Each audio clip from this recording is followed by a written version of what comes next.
রনি, আমি অনেকদিন পরে রান্না করেছি, খেয়ে জানাও কেমন হয়েছে।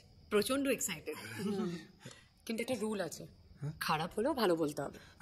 তুই এত বাজে কথা বলিস কেন বলতো? চুপ কর। আরে খেতে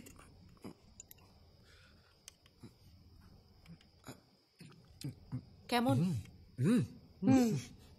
ভালোই হয়েছে নিশ্চয় দিদি, খাওয়া দেখে বুঝছিস না? তুই এত জ্বালাচ্ছিস কেন আমাকে? চুপ করে বসে থাক। আচ্ছা, ওই কি একটা আইডিয়ার কথা বলছিলেন? আইডিয়া? ভালো কথা মনে করিয়েছো, আমি না একদম ভুলে গিয়েছিলাম। আচ্ছা রনি, তুমি আমাকে একটা কথা বলো, যে তোমাদের বাড়িতে কোনো মহিলা কখনো থাকতে আসেনি? থাকা থাকা তো দূরের কথা, ঢুকতে পর্যন্ত দেয় না। কিন্তু আমি তো ঢুকেছিলাম। হ্যাঁ, কিন্তু যাতে আর কেউ না ঢুকতে পারে ওই জন্য কাকামুনি আবার দেওয়ালের উপর বড় বড় করে লিখে রেখেছে যে মহিলা প্রবেশ কঠোরভাবে নিষিদ্ধ। আচ্ছা, দুজনেই কি সমানভাবে স্ট্রিক্ট, নাকি একজন একটু বেশি কড়াকড়ি করেন আর আরেকজন চেঁচামেচি অতটা করেন না? হ্যাঁ, মানে যদি আমি কম্পেয়ার করি তাহলে কাকামুনি একটুখানি কম চেল্লায় আর জেঠুমনি একটু বেশি চেল্লায়। বাহ, তার মানে আমরা ধরে নিতে পারি যে তোমার কাকামণি মেয়েদেরকে খুব একটা অপছন্দ করেন না, এবং এটাও ধরে নেওয়া যেতে পারে যে তোমার কাকামণির জীবনে কখনো না কখনো কেউ না কেউ এসেছিল, এবং সেই সম্পর্কটা ফ্যামিলির চাপে পড়ে তোমার জেঠুমনির একঘেয়েমিতে, মানে একগুয়েমিতে সম্পর্কটা বেশি দূর এগোয়। হ্যাঁ, হতে পারে, বাট আমার ঠিক জানা নেই।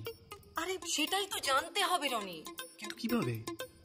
দেখো, খুব সিম্পল। কিন্তু তোমার কাকামণি যদি কাউকে সত্যিই ভালোবেসে থাকে, তাহলে তার কোনো স্মৃতি উনি কিন্তু নিজের কাছে খুব যত্ন করে রেখে দিয়েছেন, এবং সেটাই তোমাকে খুঁজে বের করতে হবে। তুমি যদি খুঁজে বের করতে পারো, তাহলে খুব সিম্পলি তোমার কাকামণি আমাদের দলে চলে আসবেন, এবং তোমার কাকামণি যদি আমাদের দলে চলে আসেন, তাহলে তোমার জেঠুমণি কিন্তু একদম একা হয়ে যাবে। হ্যাঁ দিদি, কিন্তু রনি খুঁজবেটা কোথায়? কেন? ওনার ঘরে। হ্যাঁ, একবার ট্রাই করে দেখতেই পারি। এনিওয়েজ, আপাতত তুমি বরং মাংসটা ট্রাই করো, আমি বানিয়েছি। কি? হ্যালো, তুই বানিয়েছিস? হ্যাঁ, তুই বানিয়েছিস? তুমি জানো রনি, পুরো রান্নাটা হয়ে যাওয়ার পরে দুবার জাস্ট খুন্তি নেড়েছে আর বলছে আমি রান্না করেছি। মিথ্যু কথা। একটা কথা আছে না, ওস্তাদে মার শেষ রাতেই হয়।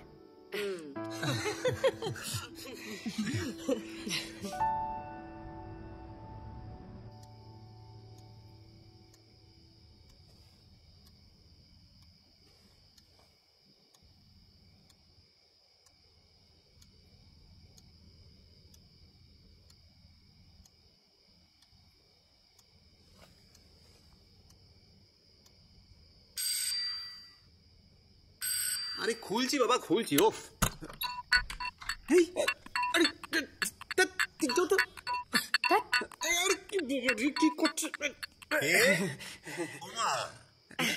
অফিসের কলিগ। আচ্ছা আচ্ছা আচ্ছা, তাহলে যাও উপরে নিয়ে গিয়ে বসাও। বন্ধু বান্ধবরা তোমরা আসবি, বা ওর একটু ভালো লাগবে একা একা। না না না, প্রণাম করতে এসেছে, প্রণাম করে চলে যাও।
কি লোকালি তুই? কি কি কি কি হাতে আছে তোর? এটাকে বলো আগে, বলো এটাকে। না না না, বলো আগে। চাই না, তুই ছবিটা দে। না না না, দেওয়া যাবে না, আমি ফেলে দিলাম। কি হলো বলো, কে? কে বলো? না না, বলতেই হবে, কে বলো? না না, বলতেই হবে। না না, দেবো না। না না, বলতেই হবে, একে বলতেই হবে, কে বলো? কে বলো? বলো, নাহলে কিন্তু জেঠিমণি কি বলবে? খবরদার না, খবরদার না।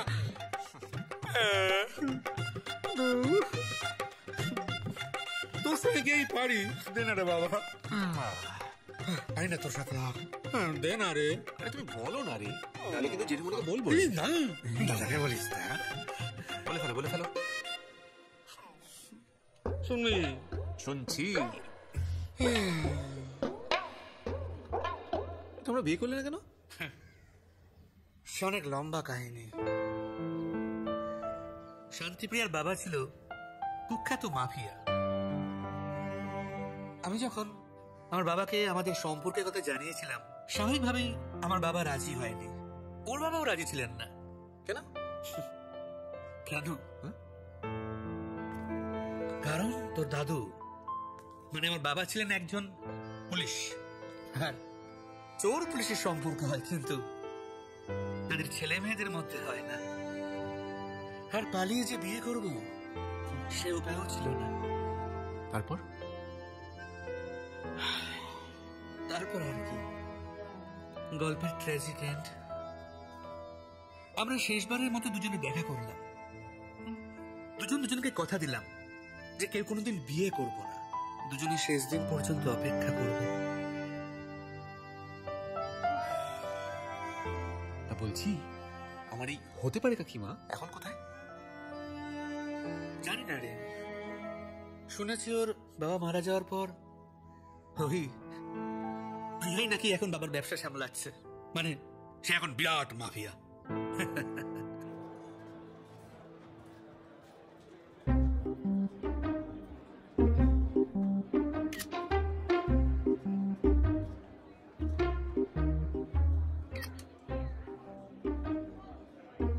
দেখুন ম্যাডাম, দেখুন, রনি বসের বোনের সাথে প্রেম করছে। না না, আমার বোনের কি কোনো দোষ নেই নাকি? আমার বোন সুযোগ দিয়েছে বলেই তো রনি প্রেম করছে। না না ম্যাডাম, এটা আপনি ঠিক বলছেন না। ঈশা ম্যাডামের কোনো দোষ নেই, ওই তো পার্কে হাওয়া খেতে যেতেই পারে। তারপরে রনিকে প্রেম করবে? ও আচ্ছা, হ্যাঁ তুমি ঠিকই বলেছো। তা তুমি প্রদীপ এই ছবিগুলো পাচ্ছ কোত্থেকে? হ্যাঁ, গোয়েন্দা লাগিয়েছো নাকি? দেখুন ম্যাডাম, ম্যাডামের যখন সিকিউরিটি দায়িত্ব নিয়েছি তখন তার রেসপন্সিবিলিটি আছে আমার নাকি। দেখুন তাহলে ছবিগুলো পেলাম কি করে? আচ্ছা, ঈশা ম্যাডাম কি বিপদে পড়েছে? সত্যি বিপদে পড়েছে বলো? আর রনি ওকে বিপদে ফেলেছে, তাই না? তাহলে আমি একটা কাজ করি, রনিকে অফিস থেকে বের করবো। দেখুন ম্যাডাম, আমি কি বলবো বলুন, আমি তো টোটাল আউটসাইডার। মানে আমি যদি আপনার ঘরের কেউ হতাম, মানে যদি হতে তো পারি আর কি, তখন না আমি সাজেশন দিতাম। এখন আপনি যা ভালো বুঝে সেটাই করুন। আমি যা ভালো বুঝবো তাই করবো, তাই তো? তাহলে রনিকে আমি ডাকি, ওকে ফার্স্ট ওয়ার্নিং দিই এবং ছেড়ে দিই। আমি যেটা ভালো বুঝবো সেটাই তো করবো, তাই না? তাতে ম্যাডাম কোনো লাভ হবে কি? ওকে তাড়িয়ে অফিস থেকে তাড়িয়ে দেবো। তাহলে তুমি যে গোয়েন্দা লাগিয়েছো কি হবে তার? অফিস থেকে যদি ওকে তাড়িয়ে দিই তাহলে কিন্তু ও সারাটা দিন ঈশার পিছনে পড়ে থাকবে। এটা ভেবে দেখো প্রদীপ। সত্যি তো ম্যাডাম, তাহলে ওকে ফার্স্ট ওয়ার্নিং দিয়ে রেখে দিই। রেখে দিই না? ডাকো ডাকো রনিকে, ওর মজা আমি দেখাচ্ছি। ডাকো। ডাকো ম্যাডাম। আরে ডাকো রনিকে, বললাম তো। রনি, এই রনি, ম্যাডাম ডাকছে, এক্ষুনি আয়। আসছি ম্যাডাম, আসছি। আসবো ম্যাডাম? এসো, বসো এখানে। এসব আমি কি শুনছি? শুনছি না, দেখছিও। কাজের সময় কাজ না করে পার্কে প্রেম করাচ্ছে। শোনো রনি, আর যেন কখনো তোমাদেরকে পার্কে না দেখি, ওকে? হ্যাঁ, একদম না দেখি। এবং এটা আমি তোমাকে ফার্স্ট এবং লাস্ট ওয়ার্নিং দিচ্ছি। এরপর যদি আমি তোমাকে দেখি না, কি করবো বলো তো? অফিস থেকে বের করে দেবো, ওকে? ধাক্কা দিয়ে। শোনো রনি, তোমার যদি ঈশার সাথে প্রেমটা করতেই হয় তাহলে পার্কে কেন করবে? আমার বাড়িতে বসে করবে। আজকাল না রনি, আশেপাশে প্রচুর গোয়েন্দা বেড়ে গেছে, জানো তো? তুমি বুঝতে পেরেছো রনি? হ্যাঁ ম্যাডাম। ম্যাডাম? আবার ম্যাডাম? আমি তোমাকে বললাম না সেদিন আমার বাড়িতে, আমি তোমাকে কি বললাম, যে যা বলার তুমি দিদিকে বলবে। মানে দিদিকে বলবে, মানে আমাকে বলবে। তোমার যা যা প্রবলেম তুমি আমাকে বলবে, ওকে? আরে হ্যালো, এক্সকিউজ মি, হ্যালো, তোমাকে বলছি আমি। তোমার এই টিকটিকি গিরিটা তুমি যদি বন্ধ না করো না, তাহলে এই টিকটিকি লেজ কিভাবে খসাতে হয় সেটাও আমার খুব ভালো করে জানা আছে। যাও এখান থেকে। আমি সত্যি যাও ম্যাডাম? তুমি এখনো বসে আছো, তুমি বুঝতে পারছো না? সারাক্ষণ শুধু অফিসে এর কথা তার কাছে, তার কথা এর কাছে।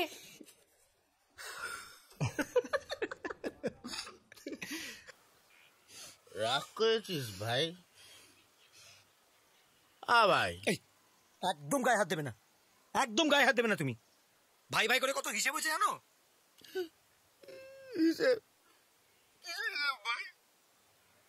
দাদা ভাইয়ের মধ্যে এসব নোংরা টাকা পয়সা হিসেব করতে নেই পাগলা। তোর আর আমার সম্পর্ক অমূল্য। দাঁড়াও, রাখো তো। যেসব খেয়ে ভাই ভাই করছো না, সেটাও আমার টাকা কেনা। কত পাস? 8,520 টাকা। 8,320 টাকা। কেন? ওই সেদিন হাসপাতালে 200 টাকা দিলাম, তুই নিলি না, ফেরত দিলি, ওইটা মাইনাস। হ্যাঁ, কি রে বাবা, এক্ষুনি বলছিলে হিসাব জানি না। টাকা বের করো তো, টাকা বের করো। টাকা পয়সা কিছু নেই, এখন পাইনি। ধৈর্য ধর, পাবো। রাজত্ব রাজকন্যা সব পাবো, তখন তোকে না টাকায় মুড়ে দেবো। আবার কাঁচা ঢপ মারছো, আবার কাঁচা ঢপ। ঢপ মারছি না, মায়েরই বলছি, তোর চুলে দিব্যি। সত্যি? হ্যাঁ, অনেকটা জাল গুটিয়ে ফেলেছি, শুধু তোর একটু হেল্প লাগবে। পারবো না, পারবো না। তুমি রাজা হবে, তুমি রাজকন্যা পাবে, আমি কি পাবো? সেনাপতি। আমি রাজকন্যার পথে, তুই সেনাপতি। কি করতে হবে? কিচ্ছু করতে হবে না, একটু সাহায্য করতে হবে। ঈশা আর আমার জীবনের মাঝখান থেকে রনিকে সরিয়ে ফেলতে হবে। আরে এতে প্ল্যান করার কি আছে? শেকো বিষ দিয়ে মেরে দাও। মেরে দাও, মারলে হবে না। এই রনিটাকে দিয়ে আমাদের বিয়ের লুচি সার্ভ করাবো, বুঝলি? তাহলে করকে দাও, হাত পা ভেঙে দিলেই তো ল্যাটা চুকে যায়। কে ভাঙবে? তুই? আমি কেন ভাঙতে যাবো? আমি ভাঙতে পারলে তোমার হাত পা ভেঙে টাকা নিতাম না? তার জন্য অন্য ব্যবস্থা আছে। কি অবস্থা? শান্তিপ্রিয়া। কেসে? ছেড়ে দিন দিদি, ছেড়ে দিন, ছেড়ে দিন দিদি। আমার ডেরা যে আসে সে আমার গেস্ট, তাকে কি না খাইয়ে ছাড়তে পারি? আহারে, দেখেছিস মহিলারা কি ভদ্র? আমাদেরও নিশ্চয়ই খাওয়াবে, দেখিস। চুপ করো না। কি খাবি বল? গরম কি আছে দিদি? গুলি আছে, টাটকা গরম গরম, মুখ দিয়ে ঢুকিয়ে পেট দিয়ে চালান করে দাও। দেখলে তো, বেশি খাই খাই করো না। গরম বলেছি, গরম বলে তো গুলি খাওয়াবে। ঠান্ডা বলতে হয়, ঠান্ডা। আর সময় দিতে পারছি না। ঠান্ডা না গরম? ঠান্ডা। আমাদের ওই ফ্রিজটাতে মালটাকে কয়েক মাসের জন্য রেখে দে। কিন্তু দিদি, ওর মতো তো আর জায়গা নেই। কালকে তো দুজনকে ঢুকলাম। ও, তা এক কাজ কর, আমাদের বাইরে যে বড় চৌবাচ্চাটা আছে, বরফ গলা জল ভর্তি করে মালটার হাত পা বেঁধে চুবিয়ে দে। ঠিক আছে দিদি, নিয়ে যা। চল চলো, চল চল, আর কান্নাকাটি করিস না। কই আসুন আপনারা। আমরা ডাকছি, চল না। বসুন বসুন বসবো? বসুন। না না, ঠিক আছে আমরা। আপনারা আমার গেস্ট, আপনারা কি দাঁড়িয়ে থাকলে ভালো লাগে? বসুন। না ঠিক আছে, ঠিক আছে, দাঁড়িয়ে আমরা ভালো আছি। তা কি খাবেন বলুন, ঠান্ডা না গরম? ঠান্ডা জল আর গ্লাস। আর আপনি? ও খেয়ে নে, তারপরে বলছি। বেশ বেশ বেশ, তা বলুন আপনাদের কি সেবা করতে পারি? তোমার কেস, তুমি বলো। বলো। আমার না একটা মেয়েকে ভালো লাগে। বাহ, তা সেই মেয়েটাও তোমায় ভালোবাসে? বাঁচতে চায় তো, কিন্তু বাঁচতে পারছে না। কেন? আরে আমার অফিসে একটা ছেলে আছে, সারাক্ষণ ও পাশে আমার করে না। বলছিলাম কিছু, ওকে একটু যদি ভয়টা দেখে টাইট ফেট দিয়ে যদি কিছু কি। 25,000। হ্যাঁ, আমার পারিশ্রমিক। তাই শুধু ধমকানো, তাই একটু কম রেট। ভাঙাভাঙি কাটাকাটি হলে রেট আলাদা। কত? সুজয়, হ্যাঁ দিদি। রেট চারটা পড়ে যেত। হ্যাঁ। মাথা কাটতে 75, একটা হাত 50, আর দুটো ভাঙলে 20% ডিসকাউন্ট আছে।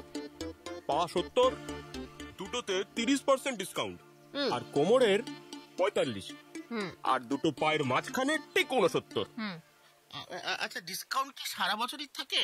না না, শুধুমাত্র এ মাসটা দিদির জন্ম মাস, আর ওই ভ্যালেন্টাইন্স দিয়ে ওই ছাত্রদের কি বেশ যেন বলে ওই। আচ্ছা, ভয় দেখাতে কোন ডিসকাউন্ট আছে কি? না সুজয়, দিদি এনেও প্রথমবার এসছেন, কিছু একটা ফ্রি দিয়ে দিস। কি দেবো দিদি? কি দিবি? টাকারও কুবড়ে দিস। যা। আচ্ছা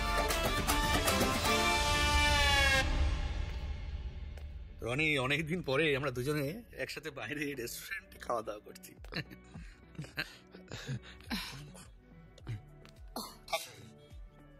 অনেক হয়েছে। তুই যে কেন এখানে আমাকে নিয়ে এসছিস এবার আমি বুঝতে পারলাম। কাকামণি, আমি বলছিলাম যে ওই দিনের ব্যবহারের জন্য I am really sorry. Please আমাকে ক্ষমা করে দাও, প্লিজ। আচ্ছা ঠিক আছে, ঠিক আছে, ক্ষমা করলাম। তুমি বসো, তোমরা বসে কথা বল। আমি এখন যাই। হ্যাঁ, তোরা গল্প কর। আরে বসো না, তুমি কোথায় যাবে বলো তো? আরে ওই তো দাদা, মানে জেঠুমনি আসতে দেরি আছে, তুমি বসো না। আচ্ছা তোরা যা বলবি তাড়াতাড়ি বল।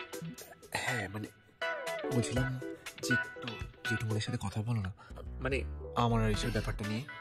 ওরে বাবা রে, খেপেছিস? কোনোদিন সম্ভব না। আমি এলাম। দূর বাবা, আবার এলাম কি? বসো তো।